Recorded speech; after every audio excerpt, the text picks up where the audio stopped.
Alors, petite story time sur le jour où j'ai compris que j'avais le pouvoir d'éviter les crises. Alors, c'est un petit pan de mon histoire de warrior, d'accord? Euh, Comme tous les warriors, je suppose, j'avais vraiment marre des douleurs, des hôpitaux, marre de tout le temps prendre des médicaments, marre de subir la drépanocytose et c'était pas facile. Alors, encore une fois, j'ai eu une crise et je pense que c'était, après mon cursus, je pense qu'il n'y a pas tellement longtemps, hein, ça fait maintenant 10 ans ou je dirais 11 ans maintenant. Voilà. Encore une fois, j'étais allongée, d'accord, cette fois-là, j'étais allongée. J'étais sous perfusion parce que je faisais une énième crise et ça se passait pas bien. Voilà, et j'étais encore couchée en train de ruminer mes idées noires, voilà, comme d'habitude. Chaque fois que j'avais une crise, c'est ce que je faisais. Avoir des idées noires, ruminer des idées noires. Et c'était pas forcément ce qui était bien pour moi. Mais quand même, j'avais ces idées-là. Et j'avais vraiment le visage vraiment fatigué. Et je me suis posé cette question. Est-ce que je vais vivre comme ça toute ma vie? C'est-à-dire jusqu'à ce que je vieillisse, jusqu'à ce que je meure, etc. etc. Donc, c'est vraiment une question que je me suis posée. Et là, j'ai commencé vraiment à comprendre que il y a une solution à toute chose. Mais c'est vrai que mes parents avaient lutté partout. Les parents avaient, mon père a cherché des remèdes.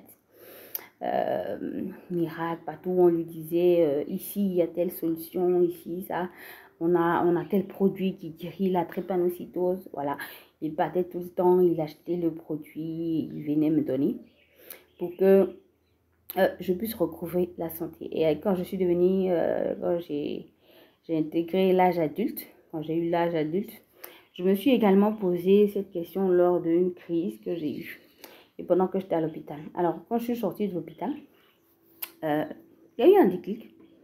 Un déclic et j'ai commencé vraiment à faire des recherches, à comprendre c'est quoi la drépanocytose, c'est quoi, quels sont les mécanismes de la drépanocytose, pourquoi est-ce que je fais des crises régulièrement, comment est-ce que je peux m'en sortir, quels sont les remèdes naturels que je peux avoir, parce que oui, il y avait des médicaments, même en Europe, on parlait simplement de greffe de moelle osseuse, oui, on en avait parlé à mes parents, mais c'était beaucoup cher et mes parents n'avaient pas vraiment les moyens de pouvoir le faire, bref.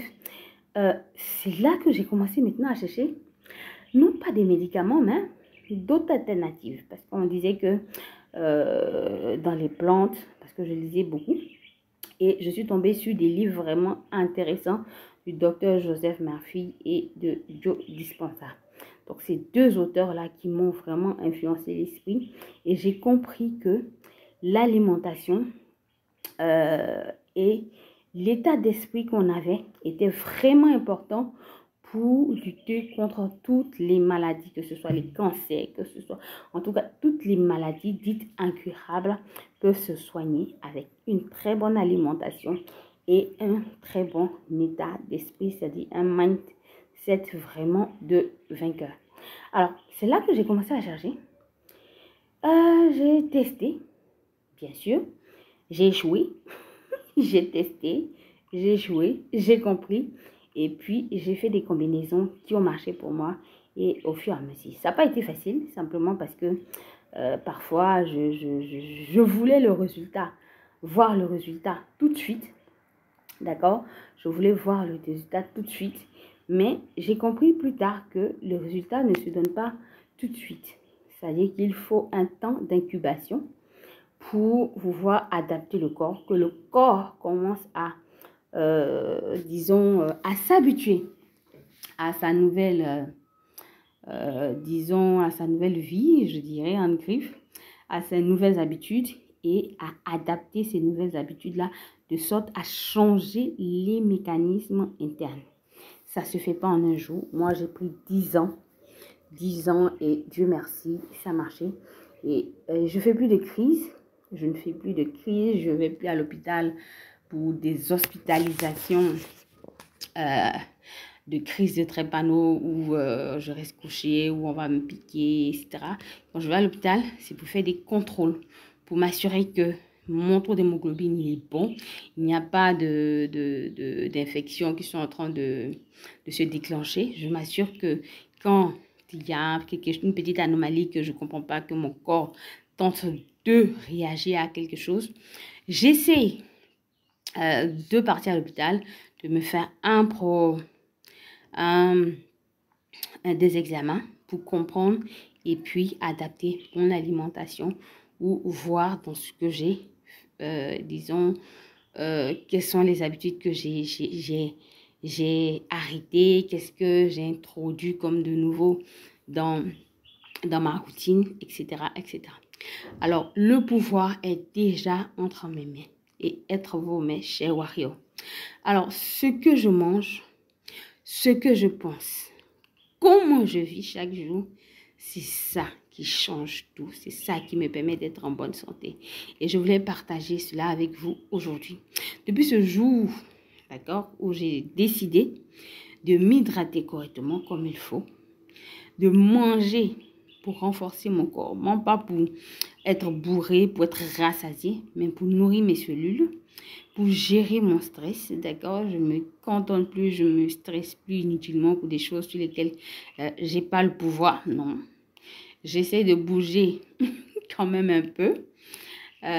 Si c'est pas toujours facile, parce que bouger, c'est du sport, c'est pas toujours évident, mais je tente quand même de bouger quand même à travers des activités. Et je crois fermement que tout est possible à celui qui croit. Voilà, ça c'est la devise. Alors, si tu veux partager avec moi ce que j'ai appris, si tu veux comprendre un peu mon processus de guérison et pouvoir comprendre également ces 5 secrets que j'ai pu mettre en place pour m'aider à ne pas faire des crises, je t'invite ce jeudi 5 juin à 20h en ligne, d'accord? Simplement, inscris-toi. Tu recevras un message. Tu pourras intégrer le groupe WhatsApp de la Trépa 360 Academy et bien sûr pouvoir recevoir le lien pour participer à la conférence en ligne. Portez-vous bien et si vous avez une très belle histoire, je veux également l'entendre. Si vous avez également repris le pouvoir de votre vie sur la drépanocytose, j'aimerais entendre ton histoire. Écrivez-moi. Portez-vous bien et à bientôt.